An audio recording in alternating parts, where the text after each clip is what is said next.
যখন আমি আপনাকে বলি যে জীবনে একা থাকতে শেখাটা খুবই প্রয়োজন, তখন আপনি আমাকে প্রশ্ন করতেই পারেন যে কেন। তার কারণ জীবনের সব থেকে খারাপ মুহূর্তগুলো আপনাকে একাই কাটাতে হবে। জীবনের সব থেকে কঠিন মুহূর্তগুলো আপনাকে একাই পার করতে হবে, একাই অতিক্রম করতে হবে, একাই পার হতে হবে। সত্যি বলতে আপন মানুষগুলো তখনই সুন্দর যখন তাদেরকে ভালো সময়ের সঙ্গে সঙ্গে খারাপ সময়েও পাওয়া যায়। তবে দুর্ভাগ্যজনকভাবে এই সংখ্যাটা খুব একটা বেশি নয়। বিশ্বাস করুন, সময়ের সঙ্গে সঙ্গে এটা আপনি অনেক সহজে বুঝে যাবেন যে জীবনে ভালোবাসার মানুষের থেকে ভালো রাখার মানুষের সংখ্যাটা অনেক বেশি হওয়া প্রয়োজন। আসলে আজকের দিনে ভালোবাসা তো শুধু একটা শব্দ, এটা অনেক সহজে প্রকাশ করা যায়, কিন্তু ভালো রাখা এটা একটা দায়িত্ব যেটা অনেকে নিতে ভয় পায়। পৃথিবীটা কত অদ্ভুত না? এখানে মানুষ কিন্তু অবস্থান দেখেই মূল্যায়ন করে, কিন্তু কখনো কখনো এটা আবার ব্যতিক্রমও হতে পারে। আপনি দেখুন, রাস্তার ধারে যদি কোনো বাড়ি থাকে তাহলে তার দাম অনেক বেশি, রাস্তার ধারে যদি কোনো জমি থাকে তাহলে তার দাম অনেক বেশি, কিন্তু রাস্তার ধারে যদি কোনো মানুষ থাকে। তাই বলছি, অবস্থান দেখে তো বিচার হয়, কিন্তু প্রকৃত অর্থে যে অবস্থানকে গুরুত্ব দেওয়াটা প্রয়োজন মানুষের কাছে সেটা কেন জানি না গুরুত্বহীন মনে হয়। সত্যি বলতে, কোনো অসহায় মানুষকে দেখে যদি আমাদের মধ্যে কোনো অনুশোচনা কাজ না করে তাহলে ভাবতে হবে যে আমাদের অন্তরটা মারা গেছে। আর যখন মানুষের মধ্যে কোনো অনুশোচনা কাজ করে না, যখন কোনো অসহায়কে দেখে অন্তর কাঁপে না, অন্তর কাঁদে না, তখন অনেক ক্ষেত্রে সেই মানুষ সমাজের জন্য ভয়ঙ্কর হয়ে ওঠে। বিশ্বাস করুন, দান করলে কখনোই সম্পত্তি কমে না, ক্ষমা করলে কখনোই ক্ষমতা কমে না, নম্রতায় কখনো মর্যাদা কমে না। যদি আপনি কাউকে মন থেকে কিছু দেন তাহলে আপনি একটা মানসিক শান্তি অনুভব করবেন। ক্ষমার অযোগ্য কাউকে ক্ষমা করে দেখুন, মনটাকে হালকা অনুভব করবেন। আসলে আমরা যে সবসময় সঠিক, বিষয়টা এমন নয়। পরিস্থিতি অনুযায়ী অনেক কিছু নির্ভরশীল হয়, পরিস্থিতি অনুযায়ী অনেক কিছু বদলে যায়। কখনো কখনো মানুষের নম্র ভাবটাও সেই মানুষকে অনেক বেশি মর্যাদা দেয়। আচ্ছা, বুকে হাত রেখে একটা কথা বলুন তো, আমাদের দেশে গরিব যত আছে, গরিবের হক কেড়ে খাওয়া লোক তার থেকে কি বেশি নয়? আমাদের দেশে যত গরিব মানুষ আছে, গরিবকে শোষণ করা মানুষের সংখ্যা কি তার থেকে বেশি নয়? বিশ্বাস করুন, কারোর সম্পত্তি যদি অন্য কারোর হক নষ্ট হওয়ার কারণ হয় তাহলে সেই সম্পত্তি কখনো কখনো অভিশাপ হয়ে দাঁড়ায়। সেই জন্য আপনি ধনী মানুষকে যে সবসময় হাসি খুশি দেখবেন, বিষয়টা এমন নয়। আবার গরিবকে যে সবসময় অভিযোগ করতে দেখবেন, বিষয়টা মোটেই এমন নয়। না, অনেক সময় উপরওয়ালা আমাদেরকে সুযোগ দেয়, অনেক সময় উপরওয়ালা আমাদেরকে ক্ষমতা দেয়, কিন্তু সেটার অপব্যবহার করা উচিত নয়। অনেক সময় সুযোগের অসৎ ব্যবহার করা মানুষগুলোকে জীবনে অনেক কিছু সহ্য করতে হয়। দেখুন, কেউ আজ ভালো আছে তার মানে এমনটা নয় যে সেই মানুষটা সারা জীবনের জন্য ভালো থাকবে। আবার কেউ আজ খারাপ আছে তার মানে এমনটাও নয় যে সেই মানুষটা সারা জীবনের জন্য খারাপ থাকবে। মানুষের জীবন যখন তখন পরিবর্তন হয়ে যেতে পারে। কোনো অভাব, কোনো অসুস্থতা মানুষের ধ্বংসের কারণও হতে পারে। তাই কখনোই অহংকার করা উচিত নয়, কখনোই নিজের ক্ষমতার অপব্যবহার করা উচিত নয়। যদি আপনার নিজের মনে হয় যে আমি শান্তিতে নেই, তাহলে আপনাকে বলতে চাই যে পৃথিবীর কেউই শান্তিতে নেই। আপনি দেখুন, বিবাহিতরা ডিভোর্সের চিন্তায় ব্যস্ত, আর অবিবাহিতরা বিবাহের চিন্তায় মগ্ন। বাচ্চাদের তাড়াতাড়ি বড় হওয়ার চিন্তা, আর বড়দের শৈশবে ফিরে যাওয়ার ইচ্ছা। চাকরিজীবীরা চাকরির চাপে চিন্তিত, বেকার ছেলেটার চাকরি পাওয়ার জন্য ঘুম নষ্ট। গরিবেরা বড়লোক হওয়ার জন্য চিন্তিত, আর বড়লোকেরা শান্তি খুঁজতে খুঁজতে ক্লান্ত। জনপ্রিয় ব্যক্তিরা লুকাতে চায়, সাধারণ মানুষগুলো জনপ্রিয় হতে চায়। কেমন যেন সবকিছু একটা অগোছালো। মানুষ যেন নিজের জায়গাটাকে মূল্যায়ন করতে চায় না, মানুষ যেন নিজের অবস্থানকে গুরুত্ব দিতে চায় না, মানুষ যেন নিজের মন থেকে শান্তিটাকে উপলব্ধি করতে চায় না, মানুষ যেন নিজের মূল্যটা বুঝতে চায় না, মানুষ যেন সমস্ত কিছু জোর করেই পেতে চায়, মানুষ যেন নিজের অবস্থানের থেকে অন্যের অবস্থানকে বেশি গুরুত্ব দেয়। সে একটা গল্প আছে না, যে নদীর এপারের মানুষগুলো মনে করে নদীর ওই পারের মানুষগুলো ভালো আছে, আর নদীর ওই পারের মানুষগুলো মনে করে নদীর এপারের মানুষগুলো ভালো আছে। আপনি দেখুন আজকের বিষয়টা, আজকের সমাজটা, আজকের দৃশ্যটা ঠিক এমনই হয়ে গেছে। তাই ভাববেন না যে আপনিই শুধু খারাপ আছেন। যে অবস্থাতে আপনি আছেন সেখানেও কেউ পৌঁছাতে চায়। যে অবস্থাতে আপনি পৌঁছাতে চান সে অবস্থানটা কেউ ছাড়তে চায়। যে জীবনটা আপনি কাটাচ্ছেন সেই জীবনটাও কারোর কাছে স্বপ্ন মনে হয়। আবার যে জীবনটা আপনি পেতে চান সেটাও অন্যের কাছে বোঝা ছাড়া কিছুই নয়। না, এর পরেও কিছু সংখ্যক মানুষ ভালো আছে যারা অভিযোগ করার পরিবর্তে শুকরিয়া আদায় করতে শিখে গেছে, যারা বাস্তবতাটাকে অ্যাকসেপ্ট করে, গ্রহণ করে, মেনে নেয়, যারা মনে করে আমি নিঃস্ব অবস্থাতেই এসেছিলাম, কিছু অর্জন করব, কিছু ভোগ করব, তারপর আবার নিঃস্ব অবস্থাতেই চলে যাব। আমার বাড়িতে অন্য কেউ বসবাস করবে, আমার চেয়ারে অন্য কেউ বসবে, আমার গাড়িটা অন্য কেউ চালাবে। আমার সবথেকে পছন্দের পোশাকগুলো হয়তোবা বণ্টন করা হবে, হয়তোবা ঘরের কোনো এক কোণায় পড়ে থাকবে, হয়তোবা পুড়িয়ে দেওয়া হবে। আর যাদের ভবিষ্যৎ নিয়ে আমি এত টেনশন করেছি, এত চিন্তা করেছি, এত ঘুম নষ্ট করেছি, এত মন খারাপ করেছি, এত হতাশ হয়েছি, সেই মানুষগুলো বছর ঘুরতে না ঘুরতে আমাকে ভুলে যাবে।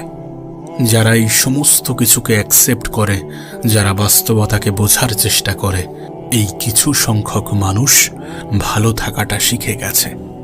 তবে জানো, আজ কিছু প্রবাদ বাক্য কেন জানি না মিথ্যা মনে হয়, কেন জানি না ভুল মনে হয়, কেন জানি না অযৌক্তিক মনে হয়।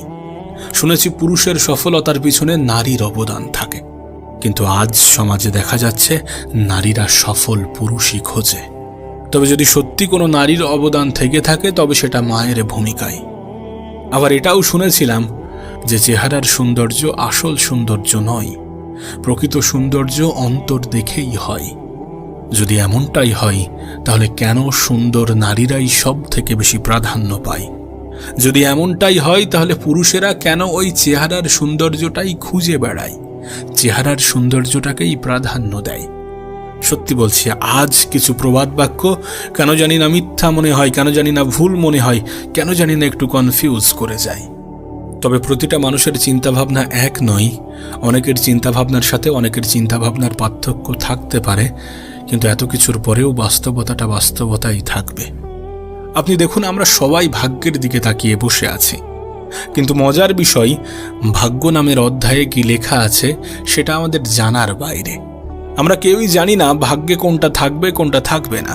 তারপরেও আমরা চেষ্টা করতে চাই না, তারপরেও আমরা ধৈর্য ধরতে চাই না, তারপরেও আমরা মেহনত করতে চাই না। কখনো কখনো মনে হয় ভাগ্যে এটাই লেখা আছে যে চেষ্টা করবে সেই পাবে, যে মেহনত করবে সেই পাবে, যে ধৈর্য ধরবে সেই পাবে। তবে এত কিছুর পরেও আমাদের ভাগ্যে কি লেখা আছে সেটা আমরা জানি না, তাই ভাগ্যকে দোষ দিয়ে হাত গুটিয়ে বসে থাকাটা আমাদের কোনোভাবেই সাজে না। আমার মনে হয় যেহেতু জীবনে পরিশ্রম করতে হবে, যেহেতু মেহনত করতে হবে, যেহেতু চেষ্টা করতে হবে, তাহলে কেননা সেটার মধ্যেই নিজের আনন্দ খোঁজা যাক। সঠিক পথে পরিশ্রম সফলতার সব থেকে বড় কারণ, এটাকেই নিজের অন্তরে ধারণ করা যাক। আমাদের মধ্যে অনেকেই আছে যারা সফলতার শর্টকাট খোঁজে। ভুলবশত আমাদের মধ্যে এমন মানুষও আছে যারা নেতাদেরকেই উপরওয়ালার দরজা দিয়ে থাকে। একবার ভেবে দেখুন, সাধারণ মানুষের ছেলে নেতার চামচাগিরি করে লেখাপড়া না করে বকাটে হয়, আর নেতার ছেলে বিদেশে গিয়ে লেখাপড়া করে আবার নেতা হয়। যে নেতাকে আপনার এত বেশি বিশ্বাসী মনে হয়, তার ইতিহাস ঘাটলে দেখা যাবে সুদ, ঘুষ, অন্যায়, অবিচার ছাড়া কিছুই নেই। তাই বলবো, প্রয়োজনের থেকে বেশি কাউকে মাথায় তুলবেন না, অন্যদেরকে অনেক বেশি বড় আর নিজেকে অনেক বেশি ছোট মনে করতে যাবেন না।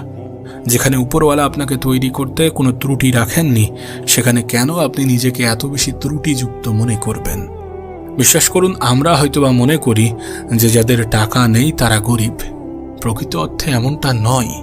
যাদের টাকা নেই তারা গরিব নয়, যাদের জীবনে সৎ উদ্দেশ্য নেই, নেক উদ্দেশ্য নেই, বড় স্বপ্ন নেই, তারা গরিব।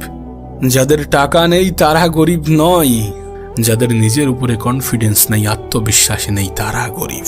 যাদের ভালো একটা মন নেই তারা গরিব। যাদের অন্তর কোনো অসহায়কে দেখে কাঁপে না, কাঁদে না, তারা গরিব। যারা পরিস্থিতি পরিবর্তন হয়ে যাবে এ বিশ্বাস রাখে না, তারা গরিব।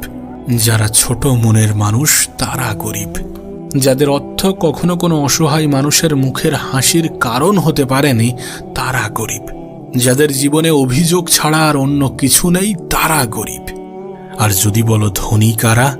যাদের নিজের উপরে বিশ্বাস আছে, যাদের জীবনে লক্ষ্য আছে, যাদের জীবনে স্বপ্ন আছে, যারা স্বপ্নের সাথে নিজের নেক উদ্দেশ্য যুক্ত করে, যারা বাস্তবতাকে স্বীকার করে, কোনো অসহায় মানুষকে দেখে যাদের অন্তর কাঁদে, যারা পরিস্থিতি পরিবর্তনশীল এ শব্দে বিশ্বাস রাখে, তারা ধনী। একটা কথা মনে রেখো, দিন শেষে মানুষ সুখের সন্ধানী, শান্তির সন্ধানী। এটা ঠিক যে টাকা মানুষের জীবনকে সহজ করে, কিন্তু প্রকৃত অর্থে মানসিক শান্তিটা অন্য কিছুর উপরে নির্ভর করে। এ পৃথিবীতে এমনও কিছু মানুষ আছে যারা অন্যদেরকে ঠকাতে ভালোবাসে। আমাদের জীবনে এমনও কিছু মানুষ আছে যারা আমাদের সামনে প্রশংসা আর পিছনে সমালোচনা করতে অধিক পছন্দ করে। আমাদের জীবনে এমনও কিছু মানুষ আছে যারা চায় যে আমরা নেগেটিভ জিনিস দ্বারা আকৃষ্ট হই। আমাদের জীবনে এমনও কিছু মানুষ আছে যারা চায় যে আমরা যাতে জীবনে বেশি দূর এগোতে না পারি। আবার এমনও কিছু মানুষ আছে যারা সত্যি আমাদেরকে ভালোবাসে, যারা চায় আমাদের স্বপ্নগুলো সত্যি হোক, যারা চায় আমরা জীবনে ভালো কিছু করি, যারা চায় আমাদের জীবনটা সুন্দর হোক। কিন্তু এই মানুষের সংখ্যা অনেক কম। নেগেটিভ মানুষের সংখ্যা অনেক বেশি, পজিটিভ মানুষের সংখ্যা অনেক কম। তাই বলছি, তোমার জীবনটা ঠিক তখনই সুন্দর হতে শুরু করবে যখন তুমি কিছু পরিস্থিতিতে এড়িয়ে যেতে শুরু করবে, কিছু জিনিস দেখেও না দেখার ভান করবে, কিছু জিনিস বুঝেও না বোঝার ভান করবে, কিছু জিনিস শুনেও না শোনার ভান করবে। বিশ্বাস করো, এগুলো করাটা জরুরি। অনেক জিনিস এমনও আছে, এমনও থাকে যেগুলোকে এড়িয়ে যাওয়াটা জরুরি। ব্যক্তিগতভাবে আমার এটা মনে হয় যে যখন তুমি সব জিনিসকে গুরুত্ব দিতে যাবে, তখন একটা সময় পরে তুমি নিজেকেই ভুলে যাবে। তাই কিছু পরিস্থিতিকে এড়িয়ে যাওয়া উচিত, কিছু মানুষ থেকে এড়িয়ে চলা উচিত, নিজেকে ভালো রাখার দায়িত্বটা নিজেই নেওয়া উচিত। আর সর্বোপরি কিছু কিছু পরিস্থিতিতে একটু বোবা থাকা প্রয়োজন, কিছু কিছু পরিস্থিতিতে একটু অন্ধ থাকা প্রয়োজন, কিছু কিছু পরিস্থিতিতে একটু চুপ থাকা প্রয়োজন। কারণ তুমি দেখবে সাধারণত এদের শত্রুর সংখ্যা একটু কম হয়। যারা চোখে কম দেখে, যারা কানে কম শোনে, যারা মুখে কথা কম বলে। একটা জিনিস নিজের জীবন নামের ডায়েরিতে লিখে নাও যে পৃথিবীতে সকলে গুরুত্ব পাওয়ার যোগ্যতা রাখে না। তাই সকলকে সবসময় গুরুত্ব দেওয়ার কোনো প্রশ্নই ওঠে না। গুরুত্ব সব থেকে বেশি নিজেকে দেওয়া উচিত। একটা মানুষের এটা প্রথম দায়িত্ব, নিজের প্রতি দায়িত্ববান হওয়া, নিজেকে গুরুত্ব দেওয়া, নিজেকে সময় দেওয়া, নিজের উপরে কাজ করা, কিছুটা সময় নিজেকে নিয়ে ভাবা, কিছুটা সময় নিজের সাথে কাটানো। কারণ বিশ্বাস করো, যখন তুমি নিজের বিষয়ে জানতে পারবে, তখন নিজের উপরে যে সন্দেহ সংশয় তৈরি হয় সেগুলো আস্তে আস্তে দূর হয়ে যাবে। যখন তুমি নিজের ক্ষমতা সম্বন্ধে জানতে পারবে, তখন তোমার আত্মবিশ্বাস একটু হলেও বৃদ্ধি পাবে। আস্তে আস্তে তোমার হারিয়ে যাওয়া আত্মবিশ্বাসগুলো ফিরে আসবে। যখন কোনো মানুষ, যখন কোনো ব্যক্তি, যখন কেউ তোমাকে বলে যে তোমার দ্বারা হবে না, তাদেরকে অ্যান্সার দিয়ে বারবার বোঝানোর চেষ্টা করো না। মানুষ মুখের ভাষায় খুব কম বোঝে, হাতে কলমে দেখতে একটু পছন্দ করে। তাই তোমার নিজের উপরে কাজ করতে হবে, গোপনে মেহনত করতে হবে, পরিস্থিতিকে একটু বুঝে নিজেকে আলাদা রাখার চেষ্টা করতে হবে। একটা সময় এমনও আসবে যারা তোমার উপরে অভরসা করত, তারা ভরসা করতে শুরু করবে। যারা তোমাকে বলতো যে তোমার দ্বারা হবে না, তারা বলতে বাধ্য হবে যে তুমি কিভাবে করলে। আর এগুলো তখনই সম্ভব যখন তুমি গোপনে নিজের উপরে নিজে কাজ করবে, যখন তুমি গোপনে পরিশ্রম করবে। তোমাকে একটা কথা বলি, কারোর কথায় অতিরিক্ত বিশ্বাস করে যেন হতাশ হয়ে পড়ো না। কারোর কথায় অতিরিক্ত বিশ্বাস রেখে যেন নিজেই নিজেকে কষ্ট দিও না। অনেক সময় অনেকে অনেক রকম কথা বলে যেগুলো আমাদের খারাপ লাগে। সেগুলোকে অত বেশি মনে রাখার চেষ্টা করো না, সেগুলোকে অত বেশি মনে রেখো না। তুমি তো জানো আমাদের জীবনের যে কটা অভ্যাস আছে তার মধ্যে সব থেকে গুরুত্বপূর্ণ একটি অভ্যাস হচ্ছে ভুলে যাওয়া। তুমি ভাবো, অতীতে তোমার সাথে এত কিছু ঘটেছে, সেগুলো যদি তোমার মাথায় থাকতো, তোমার মনে থাকতো, তাহলে কি তোমার মনে হয় না যে তুমি পাগলের মতো হয়ে যেতে? যদি আমাদের সাথে এমনটা ঘটতো, আমরা কি পাগলের মতো হতাম না? হতাম। তাই আমাদের জীবনের সব থেকে সুন্দরতম অভ্যাসগুলির মধ্যে একটি হচ্ছে ভুলে যাওয়া। যদি কোনো মানুষ, যদি কোনো পরিস্থিতি, যদি কোনো সিচুয়েশন, যদি কোনো মুহূর্ত তোমাকে বারবার খারাপ অনুভব করায়, তাহলে সেই পরিস্থিতিকে ভুলে যাও, সেই মানুষকে ভুলে যাও। দেখো, এই পৃথিবীতে সময় খুবই সংক্ষিপ্ত এবং সময় খুবই গুরুত্বপূর্ণ। তাই এই গুরুত্বপূর্ণ সংক্ষিপ্ত জিনিসটাকে এমন কোনো ক্ষেত্রে ব্যবহার করো না, এমন কোনো ক্ষেত্রে ব্যয় করো না, এমন কোনো ক্ষেত্রে অপচয় করো না, যেটা করার পরে সত্যি তোমার আফসোস হতে পারে। কারণ তোমার জীবনের সব থেকে দামি জিনিস যদি কিছু থেকে থাকে, তাহলে সেটা তোমার সময়। আমাদের জীবনের সব থেকে দামি জিনিস যদি কিছু থেকে থাকে, সেটা আমাদের সময়, অবশ্যই আমাদের সময়। ধরো তোমার বয়স 25 বা 30 বা 40 বা 50, যাই হোক না কেন, এখন তুমি মনে করো তোমার জীবনের সব থেকে বড় সমস্যা টাকা পয়সা, অর্থ সম্পদ, এগুলো। ধরো কোনো ব্যক্তির কাছে এমন কোনো ক্ষমতা আছে যে তোমাকে এই সমস্ত কিছু দিতে পারে। সে যদি তোমাকে বলে, বা স্বয়ং উপরওয়ালাও যদি তোমাকে এই সুযোগটা দেয় যে তোমার কাছে টাকা পয়সা বা অন্য যা কিছুর ঘাটতি আছে সেগুলো সব কিছু পূরণ করা হবে, কিন্তু তোমার বয়স হবে 80। আচ্ছা, তুমি সেই অফারটা কেমন ভাবে নেবে? আমার মনে হয় 99% মানুষ এটাকে প্রেফার করবে না। কেউ তার বয়সটা, সেই নির্দিষ্ট বয়সটাকে ছেড়ে একটা বিশাল সময়কে হারিয়ে ওই কিছু টাকা পয়সা, কিছু পরিস্থিতির জন্যে সে ওই 70-80 বছর বয়সে যেতে চাইবে না। আর এটাই আমাদেরকে বোঝায় যে সময়ের গুরুত্ব কতটা। আমাদের কাছে আমাদের জীবনের সব থেকে গুরুত্বপূর্ণ জিনিসগুলির মধ্যে সব থেকে গুরুত্বপূর্ণ হচ্ছে সময়। আর একটা জিনিস আছে, সেটা কি জানো? আমাদের স্বাস্থ্য। সাপোজ কোনো একটা মানুষের 10 লাখ টাকা প্রয়োজন, 10, 15, 20 যাই হোক না কেন, এমন একটা বিশাল বড় অ্যামাউন্টের টাকা প্রয়োজন। এখন সেই ব্যক্তিটা সম্পূর্ণ সুস্থ। সেই ব্যক্তিটাকে যদি বলা হয় যে তোমার একটি চোখ, একটি পা এবং একটি হাত আমাকে দিয়ে দিতে হবে, তোমাকে আমি 30 লাখ টাকা দেব, আমার মনে হয় না এই পৃথিবীর কোনো সুস্থ স্বাভাবিক ব্যক্তি এই ডিলে রাজি হবে। এ পৃথিবীতে এমন কেউ আছে বা থাকতে পারে কিনা আমার জানা নেই যে তার একটা চোখ, একটা পা এবং একটা হাত হারিয়ে 30 লাখ টাকা নিতে চাইবে। আর এগুলো জানার পরে তোমার কি মনে হয় না যে তোমার জীবনের সব থেকে গুরুত্বপূর্ণ জিনিস হচ্ছে তোমার সময়, তোমার জীবনের সব থেকে দামি জিনিস হচ্ছে তোমার স্বাস্থ্য? অবশ্যই স্বাস্থ্য, সময়, এগুলো আমাদের জীবনের সব থেকে মূল্যবান, সব থেকে গুরুত্বপূর্ণ, সব থেকে দামি জিনিস। তুমি হয়তোবা জানলে অবাক হবে, এই যে ধনী ব্যক্তিরা যাদের আন্ডারে আমরা সাধারণ মানুষ কাজ করি, এরা কিন্তু প্রকৃতপক্ষে আমাদেরকে টাকা দেয় আমাদের সময়ের কারণে, আমাদের অভিজ্ঞতার কারণে, আমাদের স্কিলের কারণে। আর তুমি দেখো, তোমার অভিজ্ঞতাও এসছে সময় থেকে, তোমার স্কিলটাও এসছে সময় থেকে, এবং তুমি যে কাজটা করছো সেখানেও সময়ের ব্যবহার হচ্ছে। সর্বোপরি দেখা যায় যে ব্যক্তির কাছে আমরা কাজ করি বা যে ব্যক্তির আন্ডারে আমরা কাজ করি, সে প্রকৃত অর্থে আমাদের সময়টাকে কেনে। সুতরাং এটা থেকেও বোঝা যায় যে সময়ের গুরুত্ব কতটা। বিশ্বাস করো, কোনো ব্যক্তি যদি তার সময়কে সঠিক জায়গায়, সঠিকভাবে, সঠিক ক্ষেত্রে, সঠিক সময় ব্যবহার করতে পারে, তাহলে তার জীবনটা পরিবর্তন হয়ে যেতে বাধ্য। আর কোনো ব্যক্তি যদি মনে করে যে আমার জীবনের সঠিক সময় কোনটা, তাহলে অবশ্যই আমি বলবো এটাই।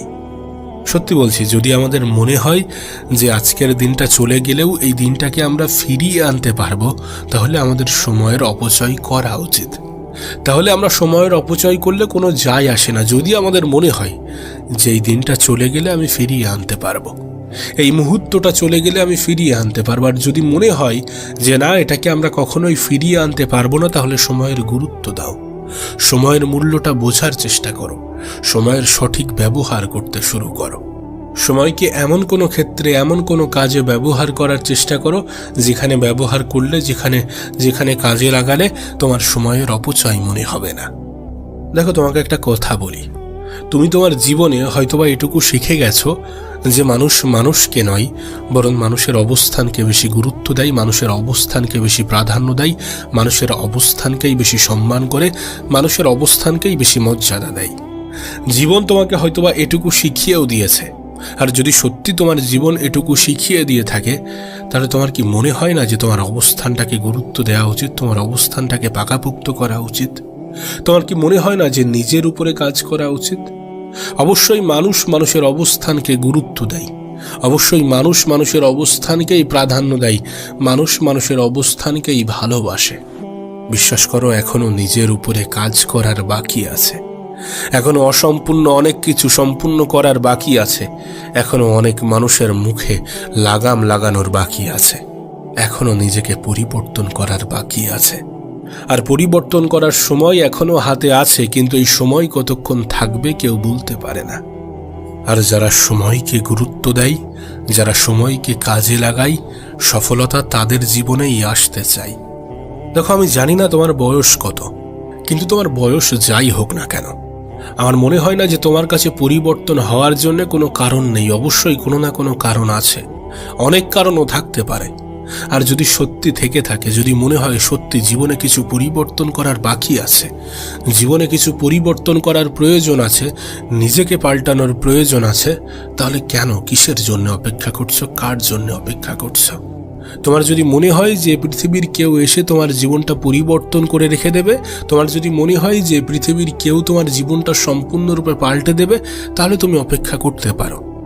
বাট তোমার যদি এমনটা না মনে হয়, তোমার যদি মনে হয় যে না, নিজের কাজটা নিজেকেই করতে হবে, নিজের সফলতার জন্য নিজেকেই মেহনত করতে হবে, পরিশ্রম করতে হবে, তাহলে অত বেশি সময়ের অপচয় করো না, তাহলে অত বেশি আফসোস করো না, অত বেশি অজুহাতগুলোকে কাজে লাগানোর চেষ্টা করো না, নিজের ক্ষমতাগুলোকে বোঝার চেষ্টা করো।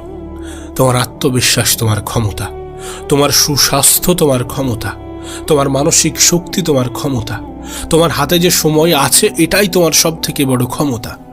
এগুলোকে কাজে লাগাও, এগুলোকে কাজে লাগিয়ে দেখো, তোমার জীবনে পরিবর্তন আসতে বাধ্য। একটা কথা মনে রেখো, মানুষের জীবনে বয়সের সাথে সাথে ম্যাচিউরিটি আসে না। ম্যাচিউরিটি আসে পরিস্থিতি থেকে, ম্যাচিউরিটি আসে অভাব থেকে, ম্যাচিউরিটি আসে পরিবারের অবস্থা দেখে। যদি তোমার কাছে এই কারণগুলো থাকে, যদি সত্যি তোমার মনে হয় যে পরিবারে কিছু সমস্যা আছে, যদি সত্যি তোমার মনে হয় জীবনে কিছু অপূর্ণতা আছে, তাহলে তুমি যথেষ্ট পরিমাণ ম্যাচিওর। আর তোমার এই ম্যাচিউরিটিটাকে পজিটিভ ওয়েতে নিজের জীবনে কাজে লাগাতে শুরু করো। নিজের সময়ের গুরুত্বটা বোঝো, সময়টাকে সঠিক জায়গায়, সঠিক ক্ষেত্রে, সঠিকভাবে ব্যবহার করো।